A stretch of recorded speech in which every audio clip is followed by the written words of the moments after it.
When I pulled the handbrake to stop from the burnout, I had it in my hand. It was no longer attached to the car. That one got my attention. The very next thought that I had was, holy crap, this thing's fast. That was my next thought. Well, Tony's obviously a bit of a wimp because, I get into my wife's car and I don't have any problem driving it.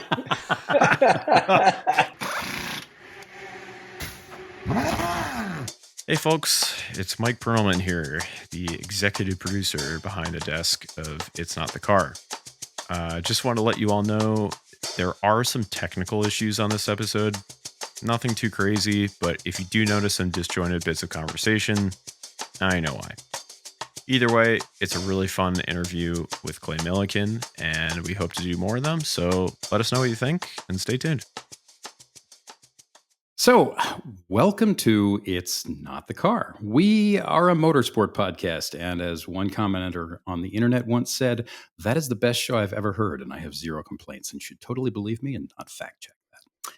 I'm Sam Smith. I'm a journalist and a club racer, and I have a new book out. It's an anthology of my writing about cars and motorsport over the last 20 years. It's called Smithology, and if you read it, or even just go to the Amazon page and look at it, I will officially love you forever. Jeff, who are you? Go. Hi, I'm Jeff Brown. I'm a race engineer and competition director on an IMSA GTD car and huge Top Fuel drag racing fan. All right. I think that's great. Wow. Yes. I love it. Ross, who are you? I'm Ross Bentley, and I've always loved driving in wiggly lines, squiggly lines, and in circles. I've always loved that kind of part of it, of motorsport. And I coach that as well. So between driving in squiggly lines and coaching drivers that drive in squiggly lines, that's mostly what I do. That's a good note. Today, we are not talking about squiggly lines. If there are squiggly lines in what we're talking about today, things have gone very wrong. Today's format is a new one. We have on this show today our first ever guest.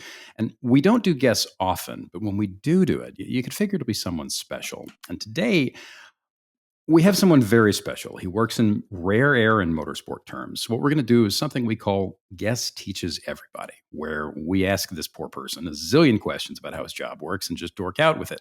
He is a friend of the show and a listener. He's a racing driver. He's a man who spends his time in very short races. And he's also a man from my home state, Tennessee. Finally, I think it's fair to say, probably the most well-known former forklift driver in all of motorsport. It's NHRA Top Fuel drag racing driver, Clay Millican. Clay, thanks for being here. I don't turn left and right unless I'm driving with a parachute dragging behind me. I'm a fan of motorsports. I've not raced in any kind of circles, but I love it and follow it. And there you go. There is my short little impersonation of Sam. You're better than me at being me, which is very sad because actually it's not sad. I'm not very good at being me. My wife will tell everybody that. So Clay has been doing this for 26 years. This is your 26th year in Top Fuel, correct? Correct. Okay. That makes me old. Welcome to the club. Yeah, right. So the cool thing about Top Fuel, and Clay's going to have to forgive me here because these are the numbers that everybody tosses out. The numbers are always the mind-blowing thing with Top Fuel. This is drag racing with the quickest accelerating vehicles on the planet. Now, Clay has probably heard these numbers 1,000 times, so he's going to have to forgive me. But we are talking here about more than 11,000 horsepower, 0 to 100 in under a second, more than 330 miles an hour in 1,000 feet, 4 Gs on acceleration, and more than 5.5 on decel. The headers are pointed up in the air, and the power pulses out of them generate more than 1,100 pounds of downforce. They run a Chrysler-derived V8 with a max displacement of 500 cubic inches and a belt-driven Roots supercharger that is the size of a Volkswagen. It takes around 700 horsepower to run. The engine makes around 1,500 horsepower per cylinder, and they rebuild it between every run. Clay formed the all-time winningest Top Fuel team in NHRA history. He has been featured as a host on Speed TV and MTV2 and MAV TV. He has a sizable social following, more than 90,000 followers on YouTube, around 80,000 on Instagram, and he's been running drag racing since he was 16. Now, I wasn't kidding, man. You started you started this when you were a forklift driver. And the cool thing is you walked away from your job not knowing where it was going to go. How did that happen? You were a forklift driver at Kroger, right? That is correct. So I married my wife. We met when I was a freshman in high school, and literally she is the one who pushed the button to make me quit.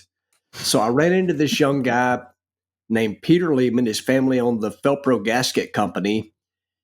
And for whatever reason, he bought into my dream of wanting to be a top fuel racer. At that time, I was a bracket racer. I just raced locally, and I did some IHRA and NHRA national events. But basically, he got the opportunity to work with the Chicago White Sox for the opening race ever at Route 66 Raceway. And so I got my license, and this was May of 98. And at that point, when I got my license, my wife, Donna, told me, she's like, you're going to get fired from missing days sooner or later anyway, from just going racing. And she said, if you're ever going to do this, you need to do it. And so I did. I quit my job of 11 years and had no clue of how we were going to pay the bills other than she had a job and I was not very smart. And we've already established that we're all old guys on here, but you used to get credit cards in the mail that would come pre-approved. Yep. That's how we paid our bills for a long time. And I continued racing, stacking those credit card bills up left and right. And here we are, 26 years later, we're still married and we're still racing. Okay, so what made you love it? How did you get into drag racing to begin with? What drew you to Top Fuel? I mean, it's a violent sport, and Top Fuel is the most violent end of it. What pulled you there? What was appealing about it? So Daddy was a drag racer, but I do not remember it. He had stopped racing by the time I was old enough to even think about it. But I don't know exactly what year, but I'm going to say like 1976, I was 10 years old, and there was a drag strip in Lakeland, Tennessee, which is just outside of Memphis. I went and saw Big Daddy Don Garlits doing a match race with Ron Booker. Ron Booker was known as the quickest and fastest big block Chevrolet top fuel car in the world. And when I saw those cars, I had seen them before, but that's the one that just absolutely stuck with me. I'm like, somehow, some way, I want to do that. And the honest truth is, my thought was not about making a living doing it. I just wanted to experience what that was like. The violence, the sound, everything about it, the smell of the nitromethane. I'm like, somehow, some way, I want to do that. And my thought, like I say, was not to necessarily, do this for a career. But once I've got the opportunity, I'm like, oh, I got to keep doing this. It's one thing for sure, if you, and you, everybody on here knows this, if you get into cars, you will not have a drug or drinking problem because everything you got will be spent towards that. And that's pretty much how that's went. Jeff and I were talking a while back, and he had this story where he ended up walking some of his road racing guys over to watch Top Fuel guys pull apart the engine in between the run. Jeff, you were talking about that.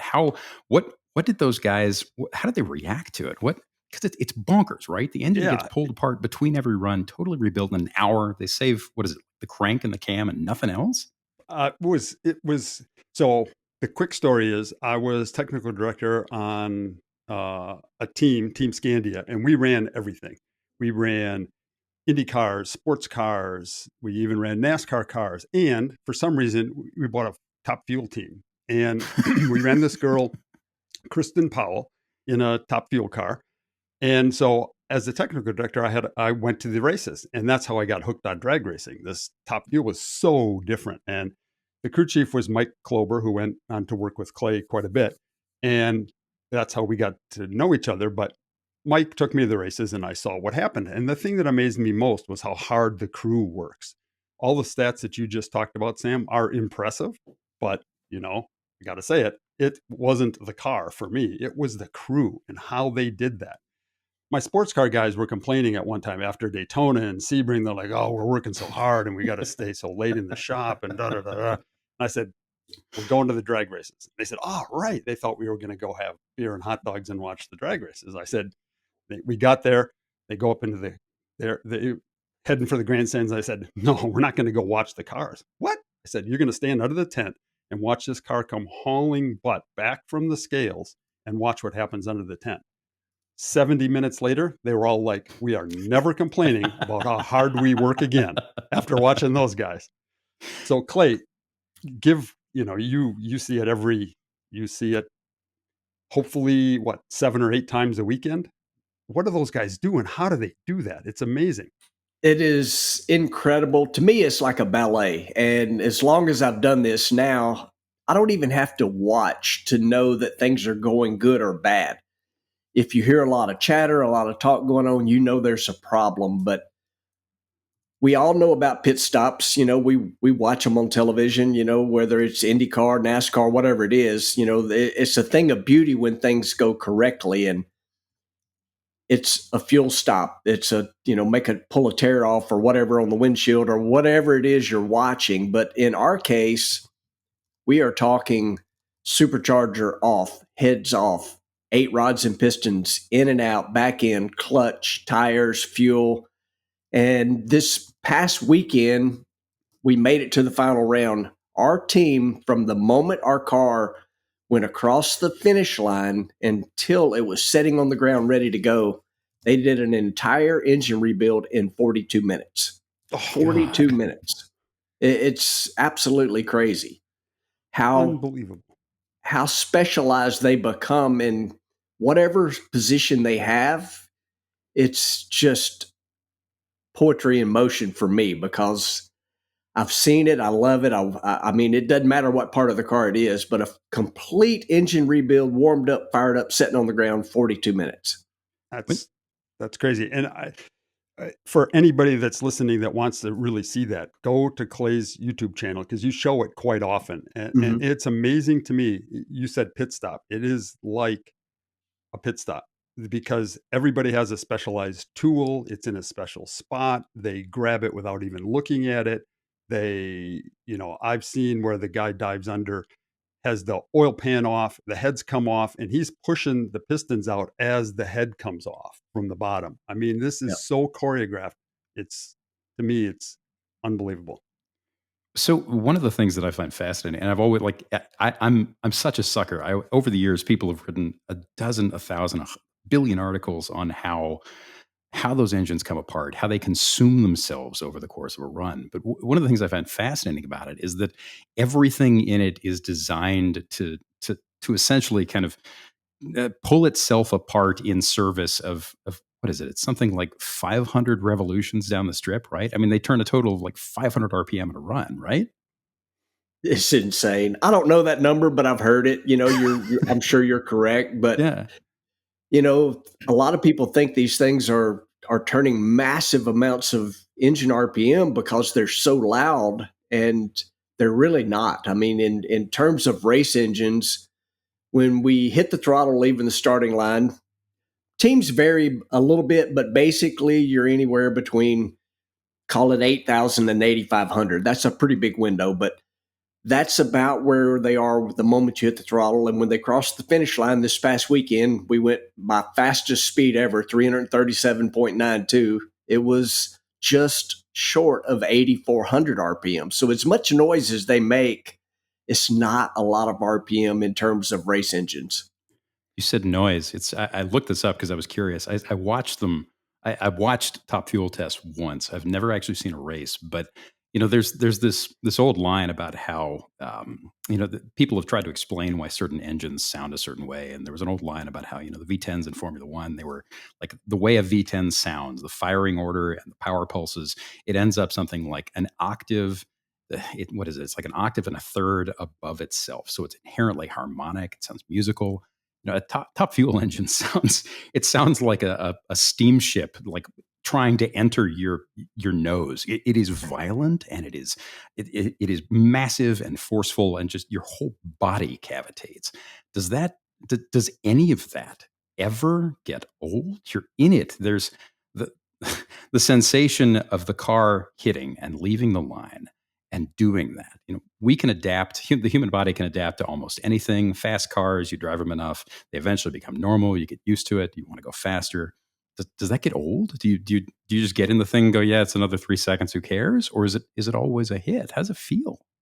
It is something that I have made, thousands of runs, and it does not get old. And the crazy thing is it gives you something new. You will experience things that you're like, well, that's different. That's new. That sounds different. That feels different every single run. But there is nothing that I've ever found to replace that, which is why I continue to try and figure out ways to keep sponsorship, to keep doing it.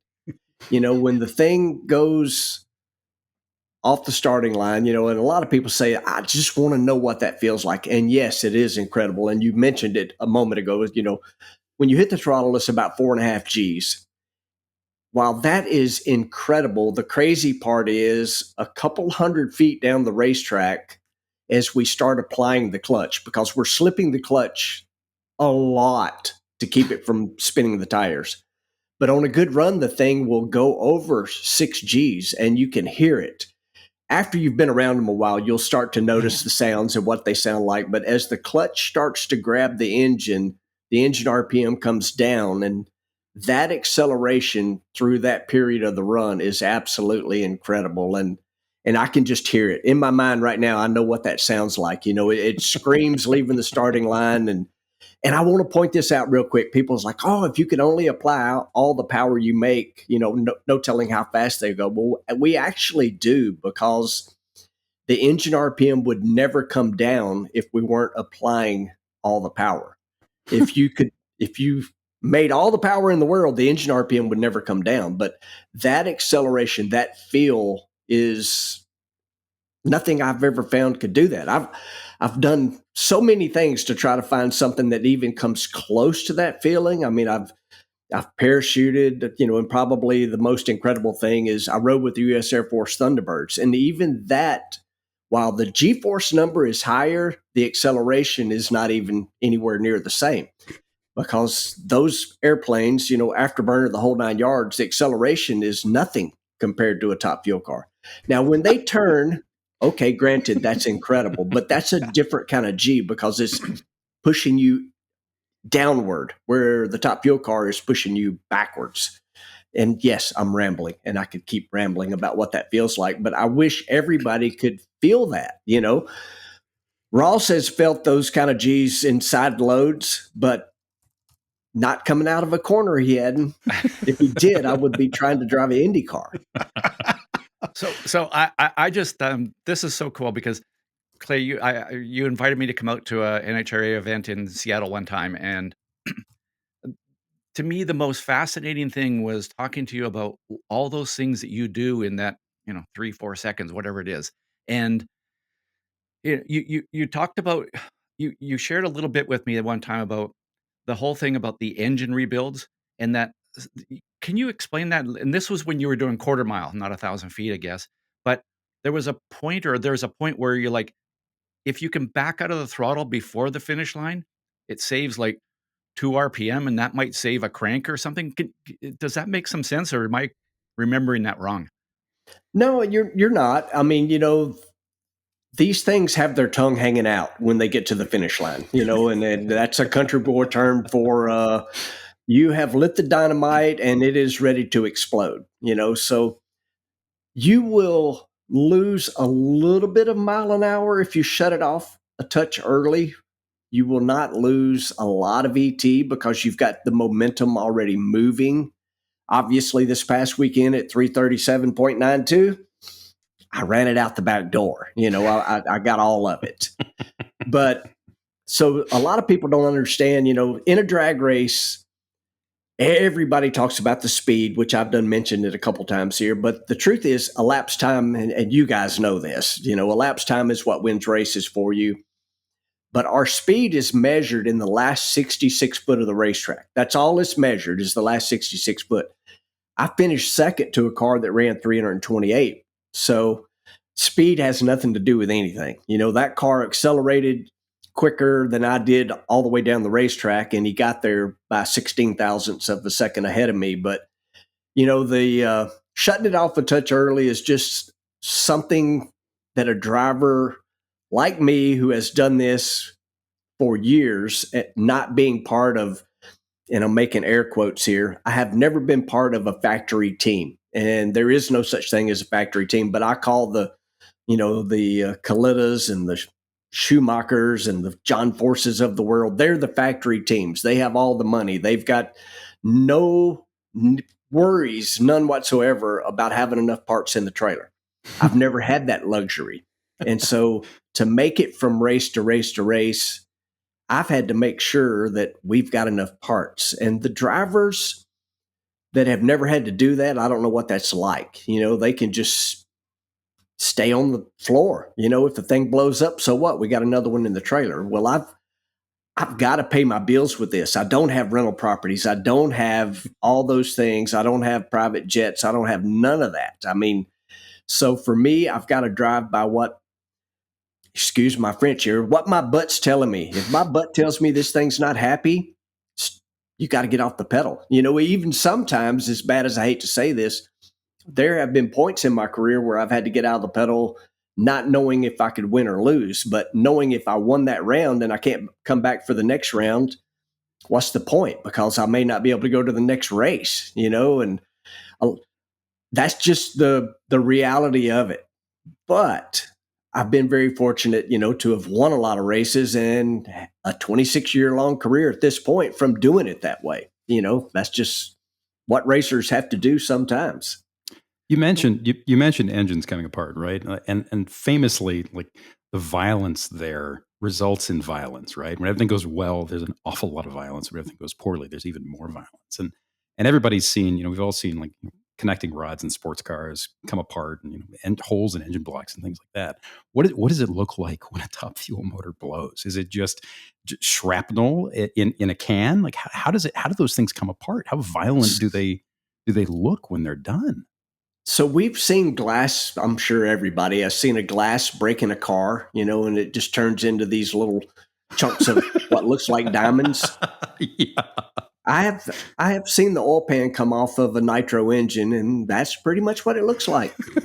A pile of diamonds, and basically that's what it is, because it's a pile of money laying in the bottom of the oil pan. Or sometimes there is stuff have exited out the side of the block and out the oil pan and into the belly pans of the race car. So they are violent. That's one thing I say all the time. We talk about the 11,000 horsepower, and we really don't know that. That's a math equation from what the cars weigh versus what they run. And, if you could put one of those things on the dyno, I wouldn't want to be in the building with it. I saw you try to do that on your YouTube channel. I kind of did. That was pretty cool. Go check that out. I was watching that going, this is not going to work. I've put motor cars on dynos before, and that was not going to work. That was awesome. Wait, what happened? I missed it. I need to go watch it. What happened? Yeah, go watch that. Hi, I'm Sam. We make this show because we like it, but also because it keeps our young producer, Mike, off the street and away from a life of crime. If you want to help both of those things happen, you're in luck. We have this thing called Patreon. For a few bucks a month, you get to help support the show, but you also get some neat perks like monthly bonus episodes. The money we raise through Patreon helps keep this show on the air. If you like what you're getting here and want to help us keep doing it, that'd be great. If not, that's fine too. We like you anyway. You're here. We're glad. Join at patreon.com/notthecar. Back to the show.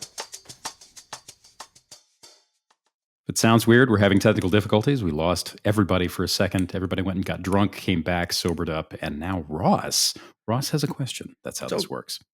Clay, I you know me. I mean, I am totally fascinated by what you do in the car. And when we were together at that race, I asked you the question, tell me what you do in the 4 seconds or whatever it was. And I think you took 20 minutes to explain it to me. Can you shorten that 20 minutes down? But tell us from, like, the moment you get in the car, you put your helmet on, you get whatever all that process is, to the point where you're stopped. Like, can you just talk us through that part of it? And there's a couple things that I remember you talking about that I want to come back to if I can. So. Oh, absolutely. So, once getting in the car, is a little bit of a process, but there's a lot of guys that drive race cars that listen to this kind of understand that. The biggest thing is the cockpit in the car is extremely small, and probably some of that is just because that's how I like it. I actually like driving with my legs bent, and the running joke with that is I'm closer to the fetal position in case something happens. That's but it's how I prefer to drive the car. But okay, to your question. So once the team has started the car up, these things have no transmission. They're a direct drive, but you drive the car through the water box, you do the burnout and back up exactly like a normal manual shift car. So everything that's happening there, everybody on here will be familiar with that if they can drive a manual shift car. Now, once we roll forward, and if you've ever watched drag racing, you'll see the teams making a lot of adjustments, different things going on. But once the crew chief has gave me the signal to go, what happens at that point? I will roll forward, and we have a handbrake. So I have to do this using my right hand. We have a handbrake. I will turn the top bulb on, close the visor, and we have done the burnout and all of that at a predetermined fuel flow number. So the fuel is not all the way on. And if you watch these things and listen, you will hear the car start to sound different. And what has happened at that point is I've turned the fuel from partly on to all the way on. And we actually take our foot off the clutch. And you'll hear all of that and see it. Fuel start pouring out. The engine RPM will come down because you've taken your foot off the clutch. And you will finish staging the car with the handbrake. So we have a pre-stage light that you see on the Christmas tree and a stage light, which is 7 inches apart. You bump the car into the stage beam. And it's at that point that everything, if it's a good day, everything kind of goes quiet. Well, the tree flashes, my little tagline, stomp on the loud pedal. And at that point, you're on the ultimate roller coaster ride. The 4.5 Gs that we've already talked about when you leave the starting line. And these things are, basically 30 feet long. They're a 300-inch wheelbase car. As far as driving goes, the acceleration is incredible. You've got all the torque. The car wants to wash out a little bit. And I equate it to like a slinky. So the car's so long and the back end's trying to pass the front. And you are literally just, you pick your target at the finish line down there. And this slinky is now, the back's trying to pass the front. So you're giving it little baby movements of wheel. It's kind of like herding cows. You're just a little here, a little there. And as you're approaching the finish line, you will open the parachutes and then you start squinting because you know what's coming. You're going to go from those positive Gs to the old dreaded negative Gs. And a lot of times when people are watching, they're more excited about, the low ET and the big speeds. But for the driver's standpoint, sometimes the stopping is the more exciting part of it. But there's a lot that goes on in between because just like you said, Ross, I can talk about that for 20 minutes of all the things that are happening in between. But it is the most incredible 3.6, 3.7 second ride ever.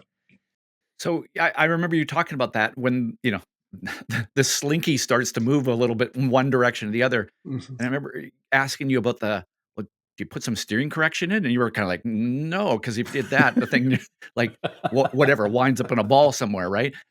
And you said something like about you just kind of like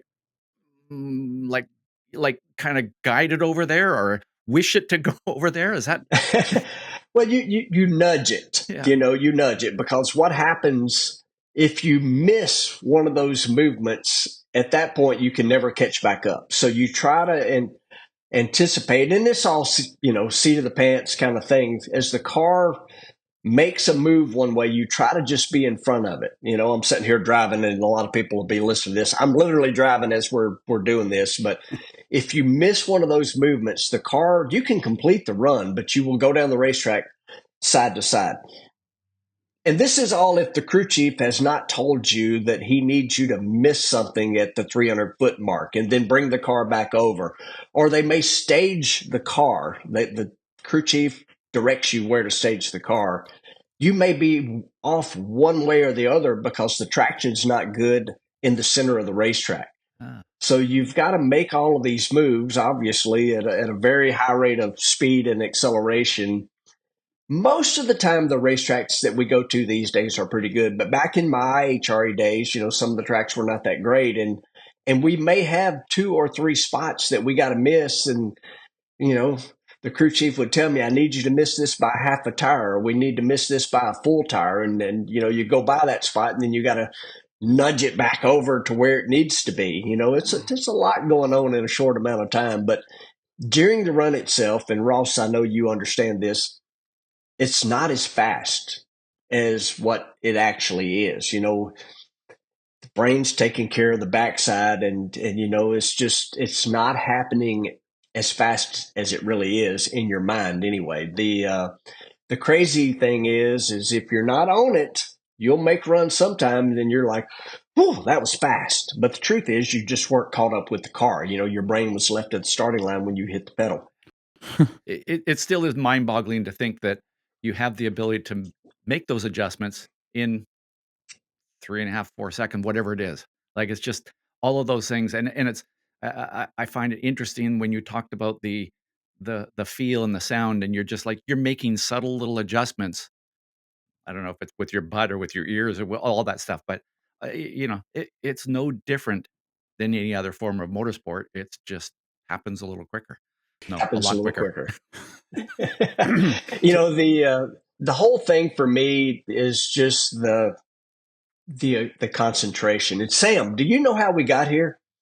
Do you know on how Earth? I ended up on this podcast together? Do you know how this happened? I don't know anything, Clay. What do you mean?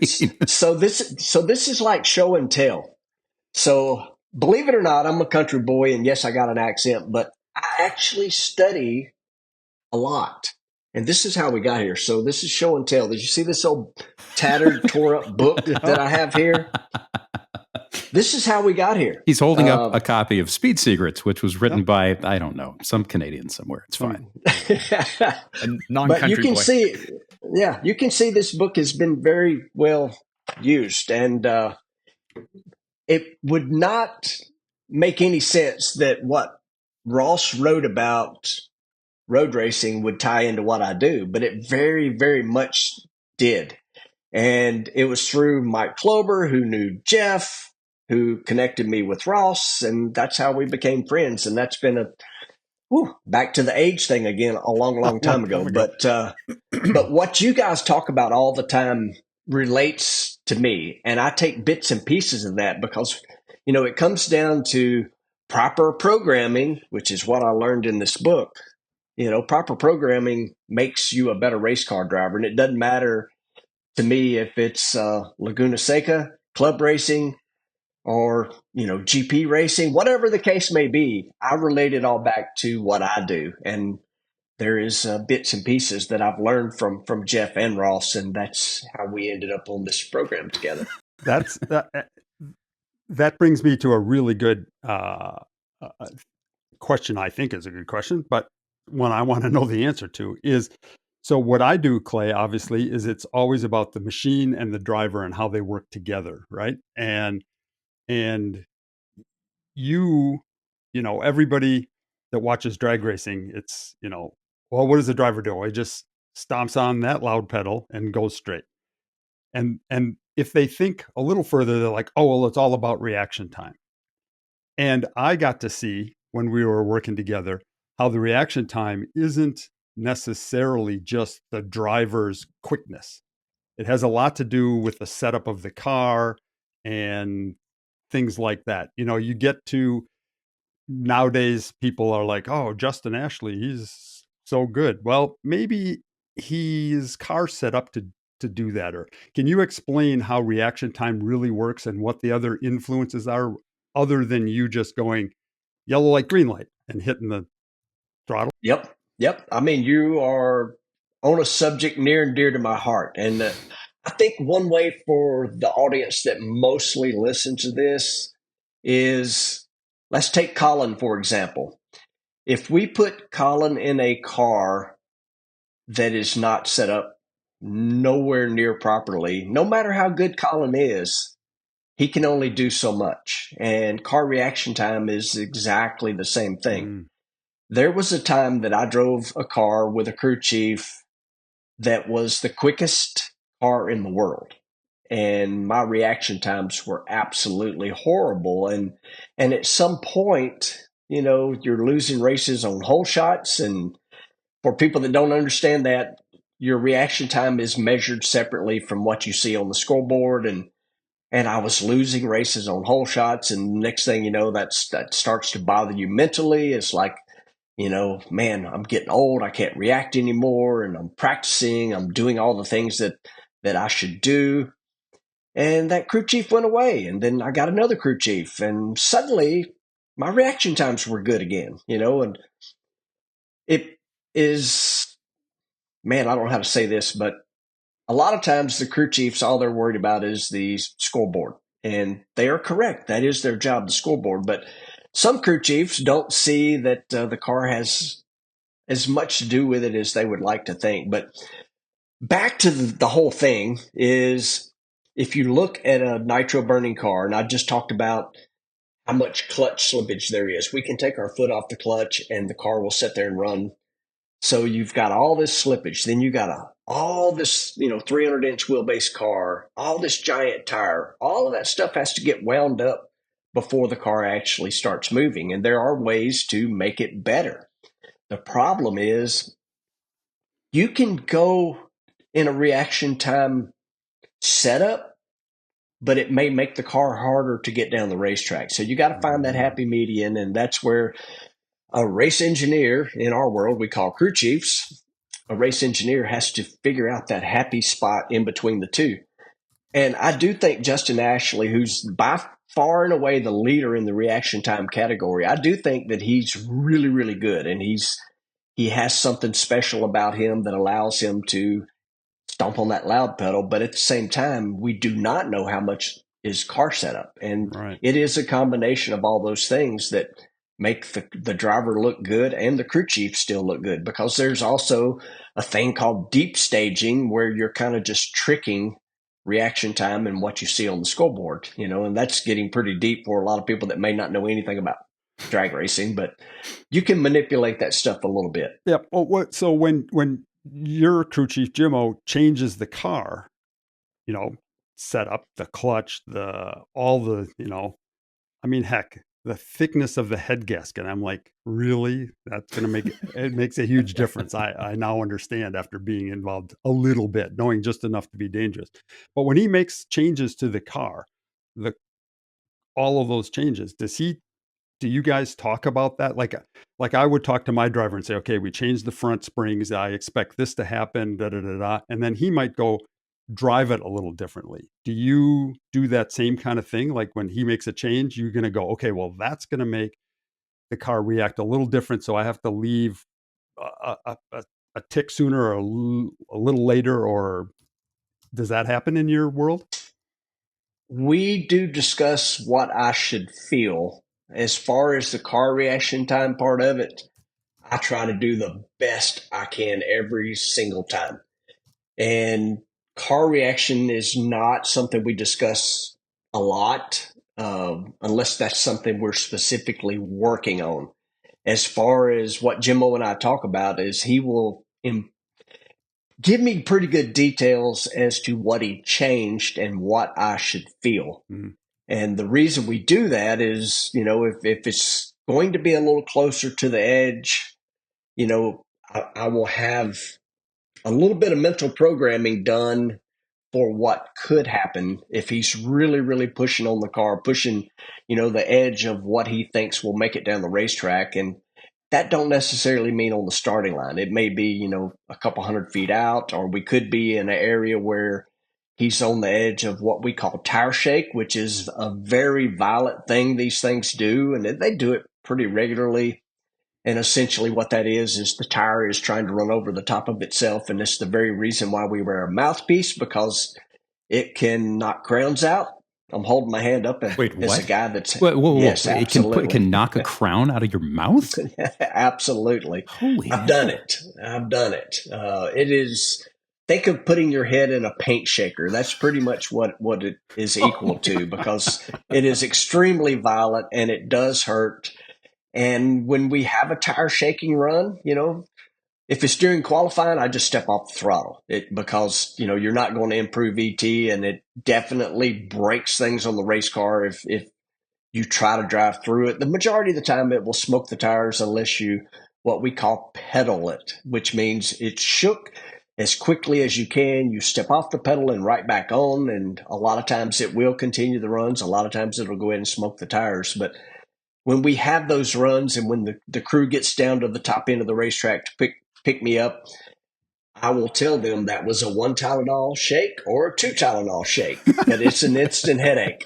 It is a guaranteed instant headache right now. And, at some point it's probably a good thing my name is Clay, because, I might have a little of that Cassius Clay thing going from all the head trauma over the years. What causes that? What is that? Something coming apart the wrong way, consuming itself, a balance issue? What is it? Balance issue is a good way to put it. Typically, it is a lack of power. The tire, we need a controlled amount of tire spin, which you would not think we want. But the tires are so massive on these things that you will see them all. If you can look it up, you'll see these tires all wrinkled up and wadded, and the rim is almost on the ground. But we need the car to go from that when you hit the throttle to the tire slipping enough to where it's trying to stand up.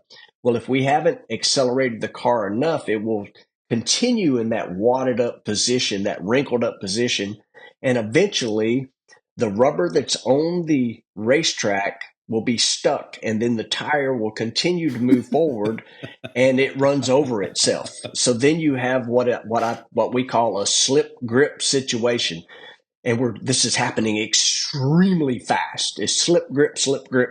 And that just translates into shaking the car and shaking the driver and sometimes shaking crowns out.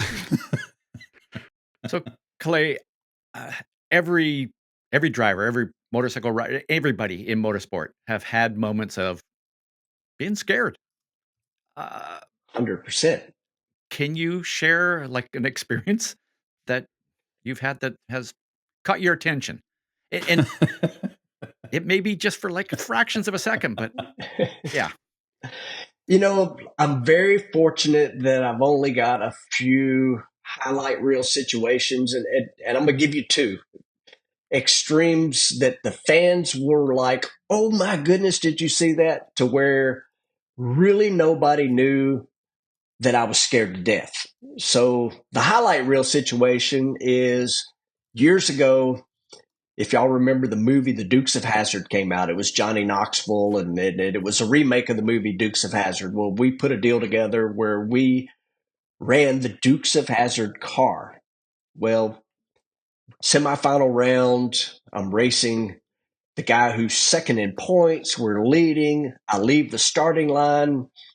It has tire shake that I just mentioned earlier. And in hindsight, I did a bad job, but I pedaled the car as the car was actually coming out of tire shake. So when I pedaled on the backside of it, and basically what that did was drive the front end of the car up. So the front end's now off the ground. We're several hundred feet into the run. As the car continued to accelerate, the front end is continually coming up.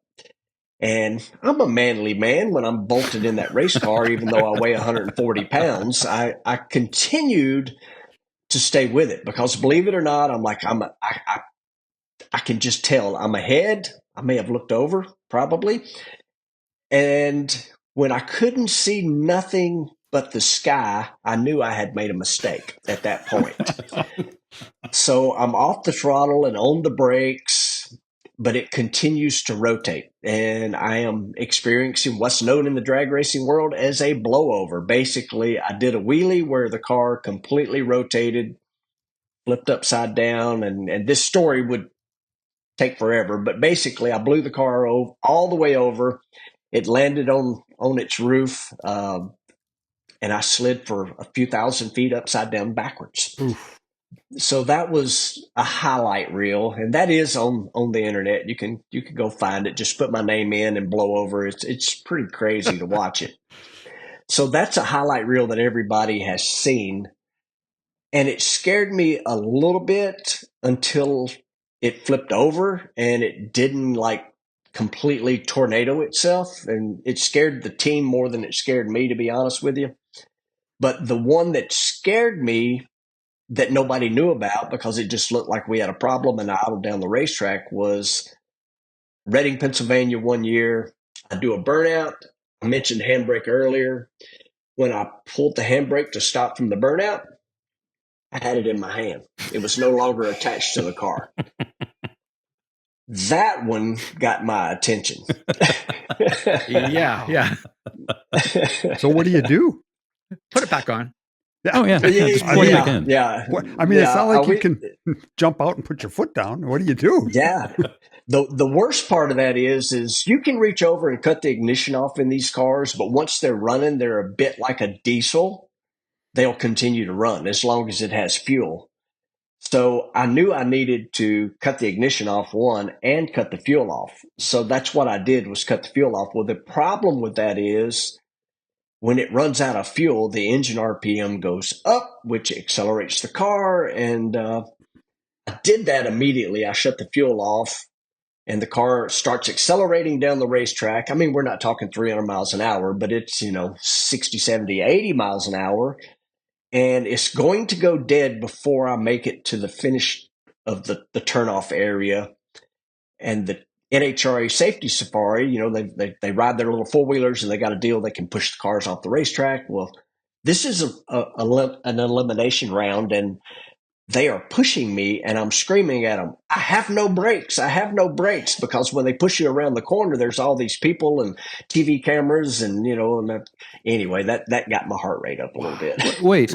So you said that when you sorry, we've all got like 40 We questions. all three have questions. So you said that when you shut the fuel off, the engine RPM goes up, and that's counterintuitive. Is it just running so rich to begin with that to keep it cool that it just goes closer to? Why does that happen? Why does it go up?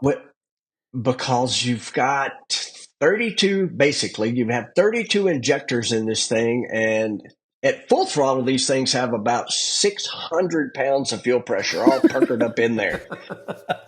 And so that fuel, even when you shut off the supply, all those fuel lines that are all puckered up with all that fuel pressure has to go somewhere.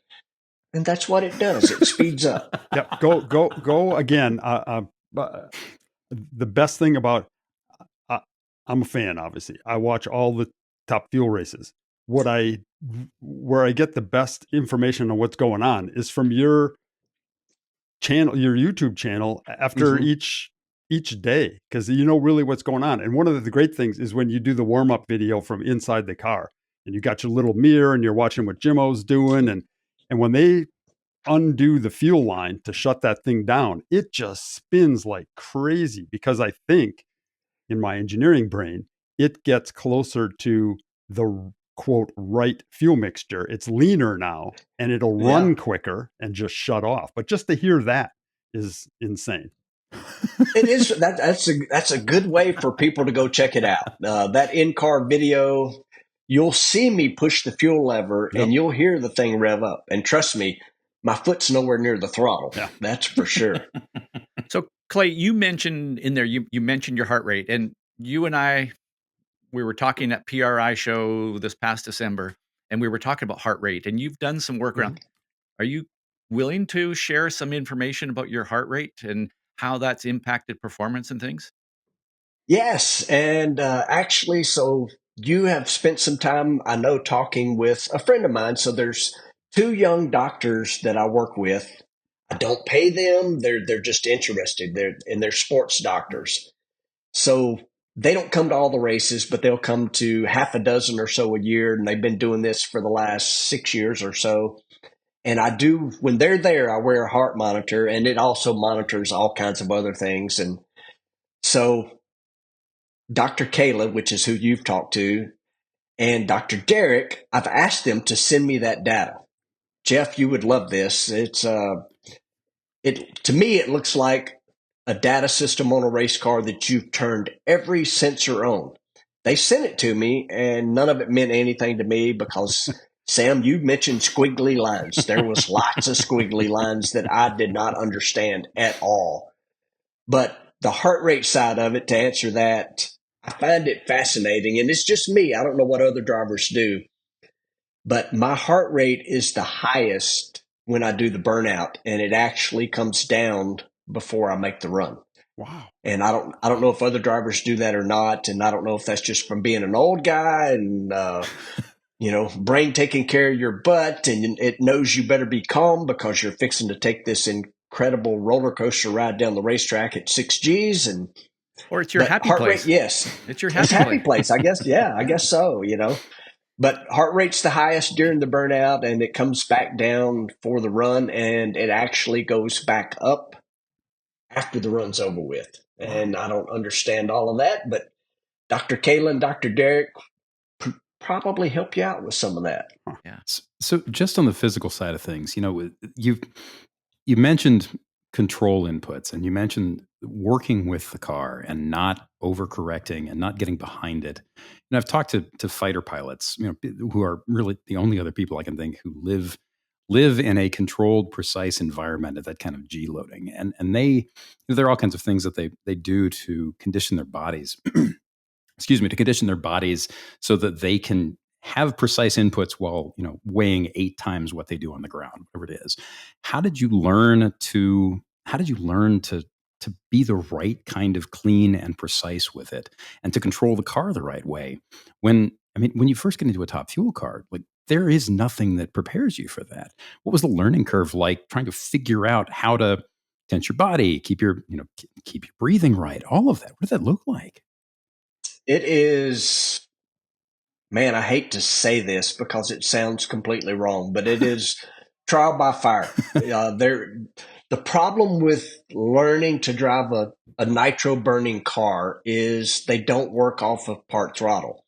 So you can't get into a nitro burning car. And the reason I'm saying that, funny car in a top fuel dragster, same running gear, same engine, same. It doesn't operate at part throttle, and this is zero knock to what you guys normally talk about, but you can get into an Indy car or an LMP2 car, whatever the case may be. Now, I know they don't function properly because they're not at speed. I'm not saying that, but they can drive at part throttle. A nitro car, you can't do that. You can, but it won't work. Everything on those cars functions on being wide open throttle. There is literally a contact switch under the throttle pedal that starts all the systems on the car. If you drive it at part throttle, it will blow up. It's just because the fuel system doesn't work, the clutch doesn't work, nothing works. So the throttle is like a light switch. It's either off or on. And a lot of the guys that do this, a lot of race car drivers in general, they'll have this persona as a tough guy. I'm not. I'm not a tough guy. I'm not some, stuntman, whatever. But the very first time that I got into a top fuel car, you do it in steps. You go 330 feet. You go a little further. You go a little further. You do it in steps. And the first time I put my helmet on, this is what other drivers won't tell you, but when I was putting my helmet on to really do it for the first time, I thought I was going to throw up. It's all I ever dreamed about doing. I wanted to do it so bad. But when it become reality, I'm like, I think I'm going to throw up. Now, I got through that. And the moment that I hit the throttle on the top fuel car, this is no joke. I've told this story before. When I hit the throttle, my first thought was, no wonder these guys can't cut a light. In other words, why is the reaction time so bad? That was the moment I learned the reaction time of the top fuel car is not that great compared to the sportsman dragsters I had previously been driving.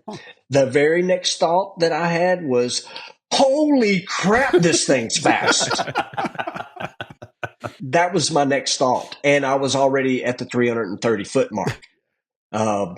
When I did that, I did it with a guy named Paul Smith, very gruff, rough, but great crew chief in making cars go down the racetrack. And he just told me, boy, if you can get this thing to 300 feet, just do that. Well, I did that no problem. And when I stepped off the gas on that very first time, just like a relief came over me. I didn't want to throw up anymore, but I did want to hurry up and get right back in it and do it again and go further. That was my experience the first time doing that. That's so cool. Clay, and Tony Stewart, he's won in everything, right? Mm-hmm. Do you know what he said after the first time he did a I remember this. run? Like, what was his reaction? So I knew Tony had made some runs without the public knowing about it because, I mean, y'all know how y'all call it paddock. We call it pit area. You know how the pit area is. Everybody knows everything, whether the public knows it or not. And so he had made a few test sessions on Monday after the events in his now wife's car. And so Don and I were at the racetrack in Charlotte. I knew this is on a Monday. I knew he had tested that day. And Don and I were in the motorhome area. We're out walking the dogs. And Tony and Leah, his wife, pull over to Don and I walking the dogs. This is the first time I actually talked to Tony, I guess, at all, to be honest with you. And I really was curious as to what he would say. Tony has a reputation as kind of being a fiery guy and all those sort of things. And he's obviously an excellent, amazing race car driver. So I asked him, how was it today? And he shakes his head and he says, man, this is unlike anything I've ever done. Nothing I've ever done has prepared me for what you do. And I said, what do you mean? He said, so I've done this. Let's say he's made a half a dozen runs when we had this conversation. He said, the first time I did it, my brain never left the starting line and I had no clue what happened. Wow.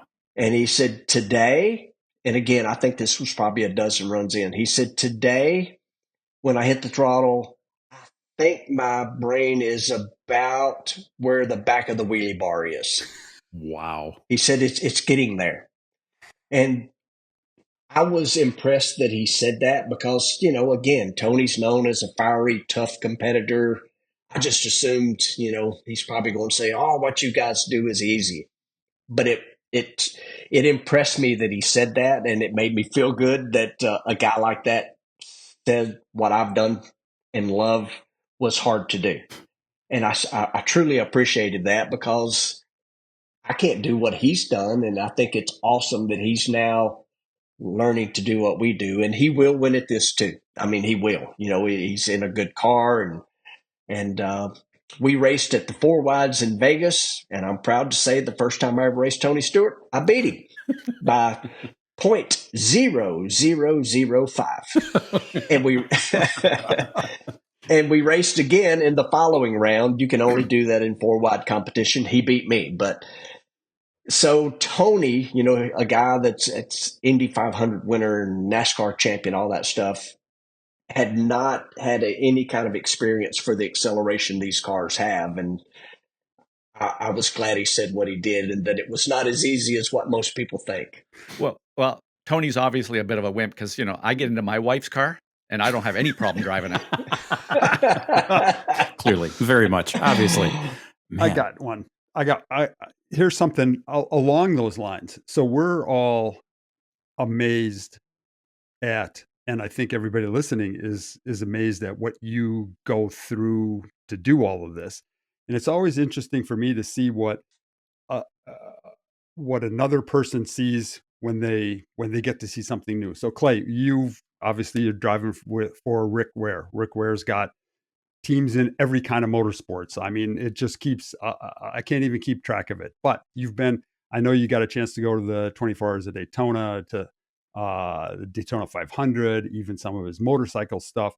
So for the people that, that are more of our regular listeners, tell us what you found amazing or different, or you just went, wow, that is not at all like we do it in drag racing. When you visited, let's say, the 24 Hours of Daytona, like what was weird or strange? You went, wow, that's That's way different than what we do. What was that? So you're going to laugh at this. The amount, when I went to the 24 hours, it was my first time that I've actually been. I've paid attention to it. Again, I'm a motorsport nut. I paid attention to it.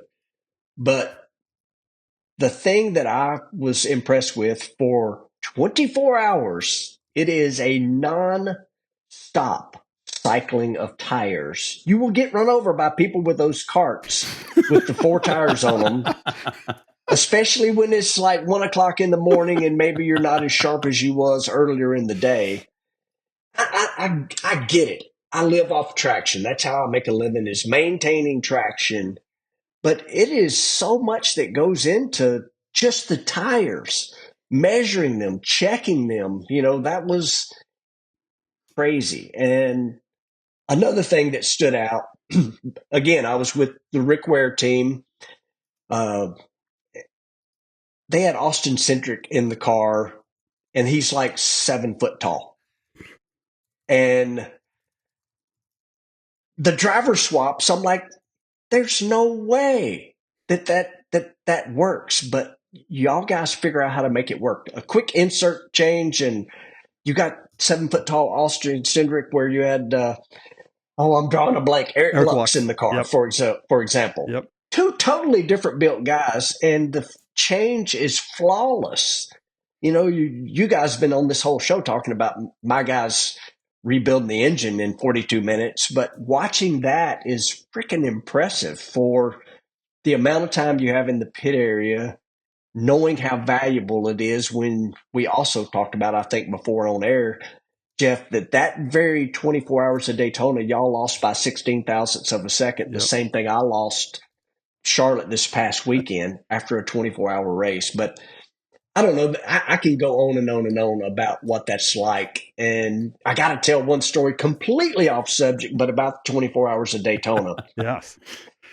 So I am headed to the starting grid, which is amazing, by the way. The pageantry and all the things that go into the start of that race is awesome. I've got goosebumps thinking about it right now. But so those of you that don't know Rick Ware, he's on level 10 all the time. So he's walking, and he's about 20 yards in front of me, and I'm just trying to keep up with his battleship blonde, is what he calls it, hair, so I don't get lost because I don't know where I'm going.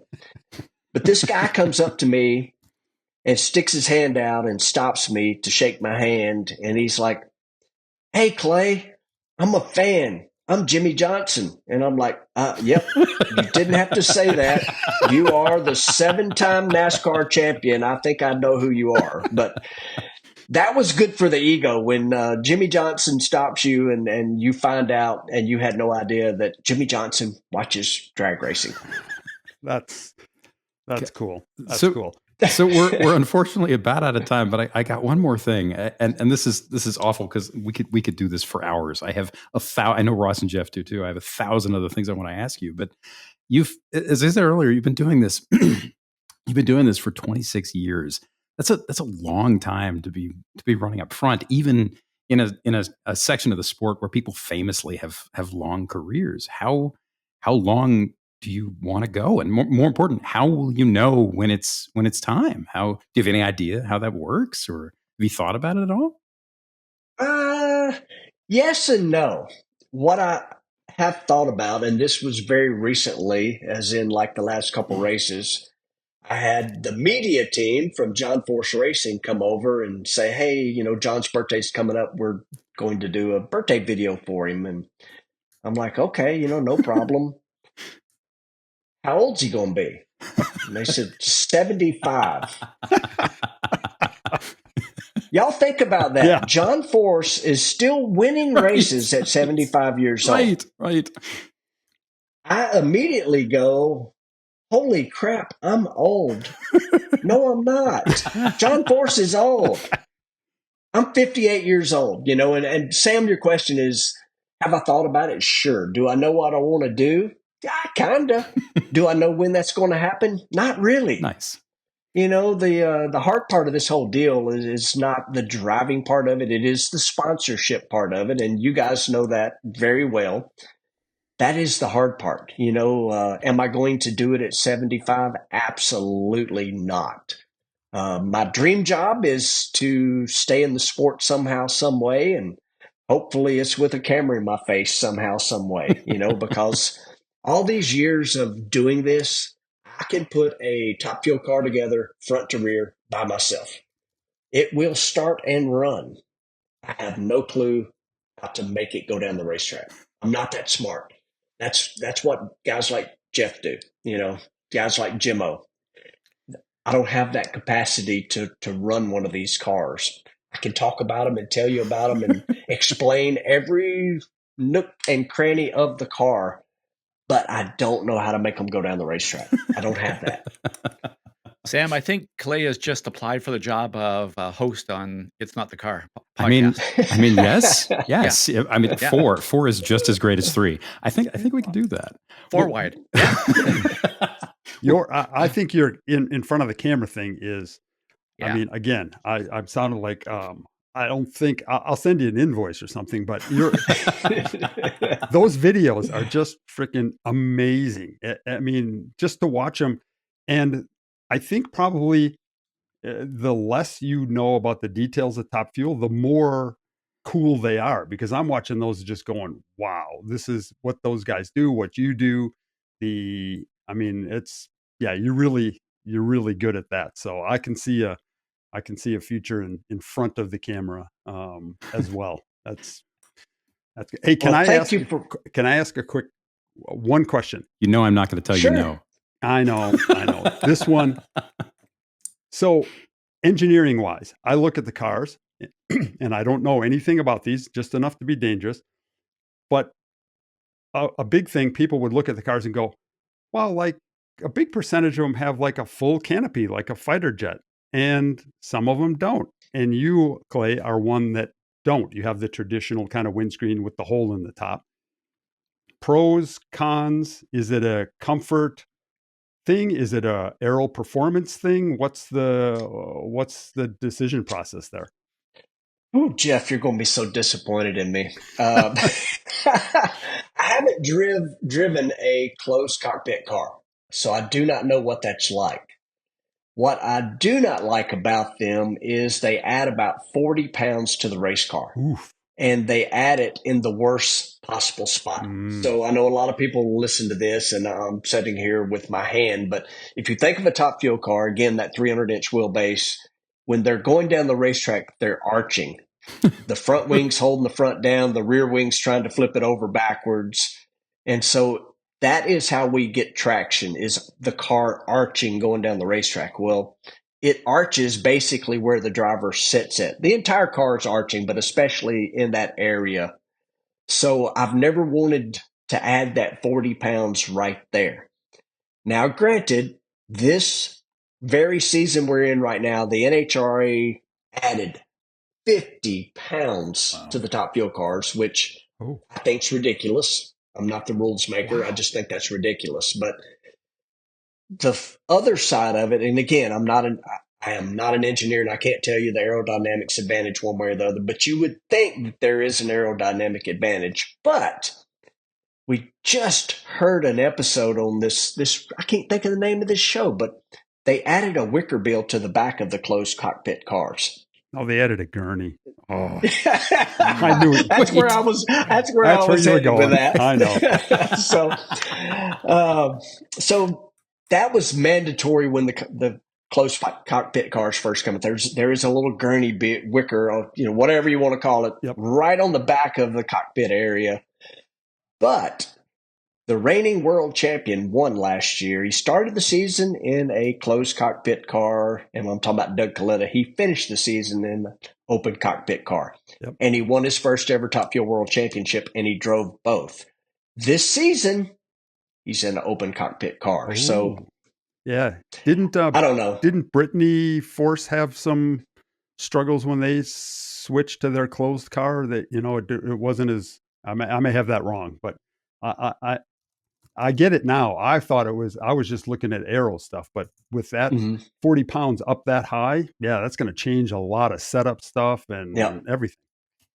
So right in your wheelhouse on this, Jeff, is there's not a lot of good information on wind tunnel, and that, yes, we've had our car in a wind tunnel, but it really doesn't do us any good. And the simple reason is back to how the cars arch going down the racetrack. They need to be in a rolling road and somehow loaded in such a way that it arches the car. Then you gotta figure out the downforce from the headers, because Sam talked about that at the beginning of the show, how much downforce there is. A bazillion years ago, we had our car at Penske South back in the day. Yep. They scanned it, and then we tried to go down that path a little bit, but it takes a lot of money to get into y'all's kind of world of that kind of engineering of what's really going on with those things. But it's so freaking long, it's hard to really do in any current rolling road situation. And again, you got to be able to arch the car while in that rolling road type situation. But Jeff, I'm talking probably stuff that I have no idea what I'm talking about. No, it all makes sense. That's kind of where I was going, like wind tunnels, simulation. It's so hard. I mean, to simulate that tire, you could, we do lots of simulation because we can control a lot of the aspect. We have good tire data. We have good vehicle dynamics data. We have good center of gravity and moment of inertia data and stuff. But to get that for a top fuel car would seem impossible. It's probably not. We're 20 years from now, it'd probably be doing it just like normal. But so there's no simulation or wind tunnel work done with you guys, right? You just can't model the car good enough. It's out there. I mean, back to when we did that with Penske, and I may have this wrong. Mike Klober can tell you, but Williams got interested in it and did a little bit of modeling of the car. But again, they were kind of doing it for fun, and we could not afford Formula One engineer kind of pay to make that kind of stuff happen. But the funny cars, there's a lot of work done because the OEMs are involved in the body shapes. And truthfully, the funny cars are much better aerodynamically than a top fuel car. They'll actually run fuel cars a little bit more. The mile an hour record is faster in a funny car than a top fuel car, right? It is. Yeah. It is. They are better in the wind than a top fuel car. I mean, that thing's actually pretty bad, I think. Yeah. Either way, I can't imagine, Jeff, I can't imagine trying to model on the simulation episode, we were talking about modeling tires and how difficult it is in a road race environment. Like the waves and the weirdness that happen in a drag tire, those kind of forces, that's bonkers. Yeah. It's crazy. Well, Clay, thank you for coming. This has been an absolute pleasure. We'd love to do it again. In the meantime, if you have a minute, check out his YouTube channel. It's fantastic. It's just called Clay Millican. It's honest and real and just a look into his life and driving and how it works and how the sport works. As always, we thank you for listening. We appreciate you. We're glad you're here. Our topic next week will be, what is it? It's that time that Ross and Jeff were born into this royal family in a far-off land, and Jeff was Ross's father, and Ross stood to inherit all that land and be kind of king of everything on the veldt. And then Jeff's brother, he was pretty evil. He wanted the throne, and he wanted Jeff gone, and he took him out of the picture in this move that just really wasn't very cool at all. And Ross had to figure out how to both grow up real quick, and he had this warthog friend. And then Elton John wrote some songs. It was all kind of it was really just a giant riff on Shakespeare's Hamlet, and that's okay. It was how the circle track of life works. But Clay, thank you. It's been an absolute pleasure. Thanks for listening. I am so honored to have been the first guest on It's Not the Car. It's been ours, man. It's because you're so fast. And we saw the death of my laptop in the process. Right. R.I.P.